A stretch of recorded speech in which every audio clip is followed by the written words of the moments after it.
Well, music was like food and air, and you know, it was my life. My father was a musician, so it was always there.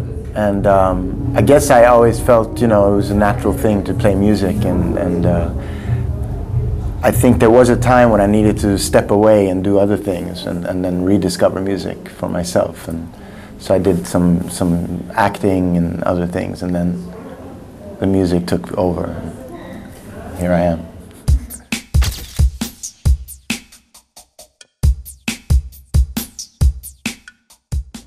I think it's both. I think, especially when you have a father like mine, it's very big shoes to fill, you know. And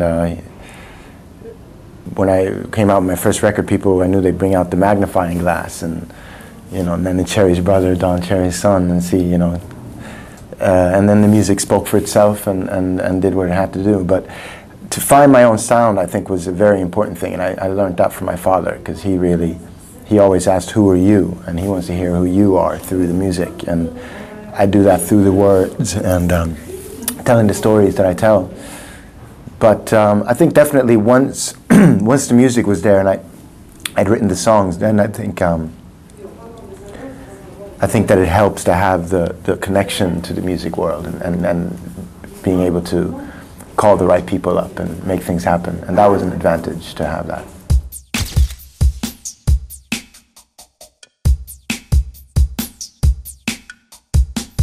Yeah, definitely. My songs, a lot of them are New York stories, and my lyrics are kind of quite urban, but then there also is a kind of a little bit more of a peacefulness in a lot of the songs that maybe isn't so much New York City, and maybe a little bit more of the other influences that I have from having traveled a lot and having also grown up in the countryside as well. So you hear a little bit of country in there, acoustic guitar. But lyrically, yeah, I tell a lot of New York stories, and that's something I love about that city is, you know, you can just sit and be anywhere, and a song will just kind of walk by, or, you know, and you never know where that next song will be. You got to keep your eyes open, your eagle eye open.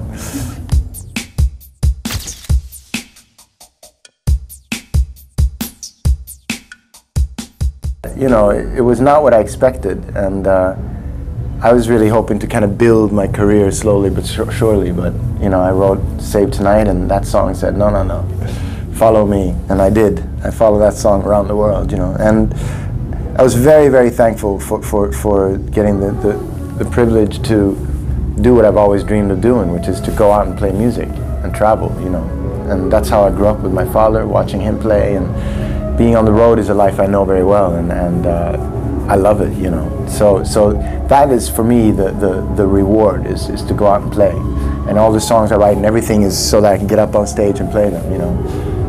And everything else is you know, it's just numbers, record chart positions, money in the bank, you know.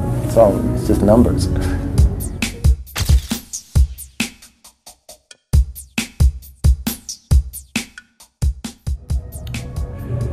I haven't analyzed. It's a natural progression. I think one of the things that happens is that you start playing live, and I think the live sound finds its way into the records. The first album is very kind of quite calm, you know, and then I think when I get into the second album, I brought some of the live elements into it. So I think that's definitely a bit of the journey. But when it comes to the songwriting, most of the songs I just write with an acoustic guitar, and that's always where the song starts, and I always like to revisit them there. So for me, that's kind of the best barometer. If the song works with just a guitar, then it'll probably work with the rest of the band, you know. So in that way, I always feel like the songs all come from the same place, you know, and then they find different characters depending on what the story is.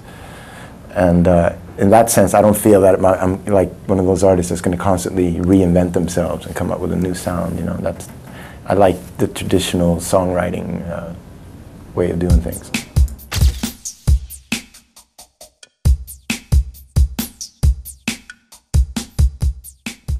I feel like I'm just a beginning, you know, and I'm learning about the whole process of making music, you know. So obviously it's very good to work with different people because you learn something every time, and obviously working with Rick Rubin was an amazing experience for me because he's someone I've been a fan of for a long time, and I love how he goes into a studio, but he doesn't, he doesn't go in and make everything sound like Rick Rubin. He's very good at taking a band and making them sound more like themselves than they ever did, So I learned a lot from him, and he also is very much what I like to do, which is to just record live, with the band, and what you hear is what we played instead of sitting around and changing things all the time. So I think it's bringing in new people gives you new energies, and the same thing with musicians as well. I think it's always fun to try different people.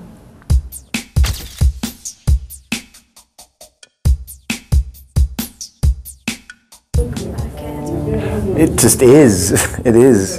Things are always happening, and I think that the technology, when it comes to the computers and being able to make music with the computers, is amazing, because now I can travel and I have my laptop and I can record and write and make music that is now to the quality where you can actually use it for the record. So it's great to be able to record wherever you are, and that I'm very thankful for.